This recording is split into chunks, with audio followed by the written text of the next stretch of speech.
Ça t'est-tu déjà arrivé de faire quelque chose, puis finalement, tu le savais qu'il fallait pas que tu le fasses? Aujourd'hui, on va te parler de l'importance de suivre son intuition. Je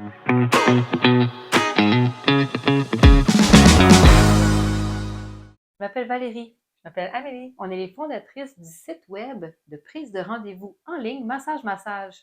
Et nous, ce qu'on veut, c'est encourager les gens à prendre soin d'eux par le biais de la massothérapie, mais aussi de prendre soin d'eux au quotidien en prenant soin de leur santé physique et mentale. Le sixième sens. Il y en a qui disent qu'ils ont un sixième sens très aiguisé, d'autres qui disent qu'ils ne l'ont pas, mais tout le monde a un sixième sens. Je vais vous conter une petite anecdote qui m'est arrivée.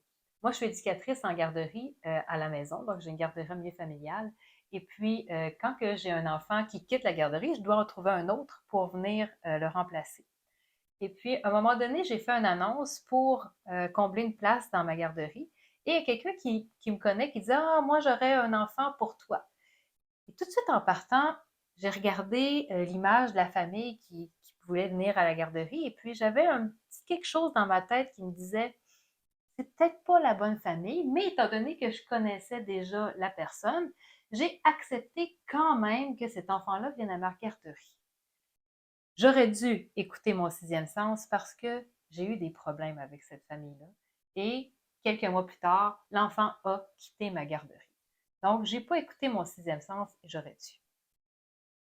Quand on décide de suivre son intuition, on se connaît bien, mais ça peut être le fun aussi de venir poser des questions, on va dire, à l'univers. Moi, ce que j'aime faire, c'est me poser la question, comment puis-je?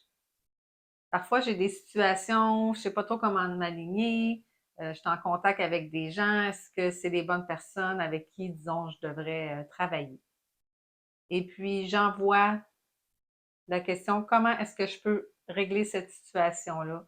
Est-ce que cette personne-là, c'est la bonne personne avec qui je devrais travailler sur ce projet-là?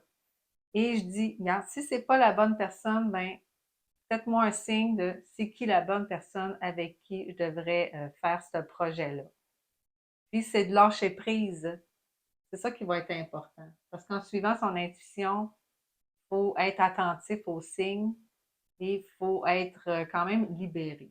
Il faut être capable aussi, d'accepter que ce soit là, puis que c'est peut-être pas la décision qui était prévue. Quand on écoute notre intuition, ça peut aussi venir débalancer ce qui était prévu. C'est ça. Il Fait faut que être prêt à ça. ça va être challengeant, mais il faut être prête à être à l'écoute de ça.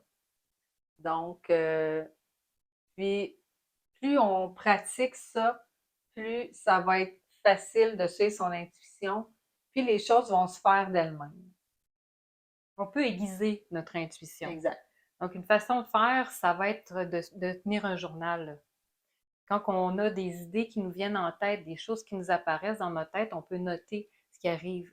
On peut le faire sur une base quotidienne. Et puis quand on voit qu'il y a des choses récurrentes qui arrivent, on peut se dire, ah ben à ce moment-là, ça se peut que ça soit ça la bonne affaire à faire. Donc on va suivre qu'est-ce qu'on écrit plutôt que de suivre qu'est-ce qui est supposé de se faire de la méthode qui est plus générale. Mais en fait, ça va permettre de mieux se comprendre, je pense, d'écrire un journal. Mm-hmm. Ça, une autre méthode aussi qu'on peut utiliser, c'est un moment de silence dans ta journée. Donc, quotidiennement, tu peux prendre un temps de silence pour écouter qu'est-ce qui se passe dans ta tête vraiment. C'est quoi les messages qui sont récurrents? Puis des fois aussi, c'est de laisser aller ces messages-là parce Mhm. que c'est pas nécessairement bon pour toi ce que tu te dis. Fait que ça va être d'aller, je pense, de se détacher des émotions puis de devenir un observateur de ces pensées-là qui viennent dans notre tête, puis de savoir si ces pensées-là, c'est vraiment qui nous sommes nous ou si c'est juste des pensées comme ça qui se promènent d'un bord puis de l'autre, puis si on doit vraiment écouter ça ou si on doit juste les laisser partir. Une bonne façon de faire aussi pour aiguiser davantage son intuition, ben, c'est d'agir. Quand on ressent quelque chose, c'est de l'écouter. Et plus on va écouter notre intuition, plus elle va se faire sentir forte et plus ça va être facile d'écouter son intuition par après. Et c'est pour ça que maintenant, je suis capable de justement poser des questions, puis d'être capable de bien observer ce qui se passe autour de moi, d'ouvrir grand les yeux, puis d'ouvrir grand ma conscience, en fait, de, puis de voir tous les changements que ça peut apporter là, dans notre quotidien. Donc, si tu veux aiguiser ton sixième sens, ce que tu peux faire, c'est avoir des moments de silence quotidiennement, Être capable d'observer tes pensées, de tenir un journal poser des questions. et d'agir en conséquence de ton intuition. Alors, si tu as aimé la vidéo, on t'invite à cliquer j'aime et à la partager. Si tu as déjà vécu une situation où tu aurais dû suivre ton intuition, écris-nous ça dans les commentaires, on a envie de te lire. Si ton intuition est de te faire masser et tu ne sais pas trop quel massage choisir, on a créé un quiz qui s'appelle « De quel massage as-tu besoin ?» Ça va te permettre de trouver quel massage est vraiment efficace pour toi en ce moment.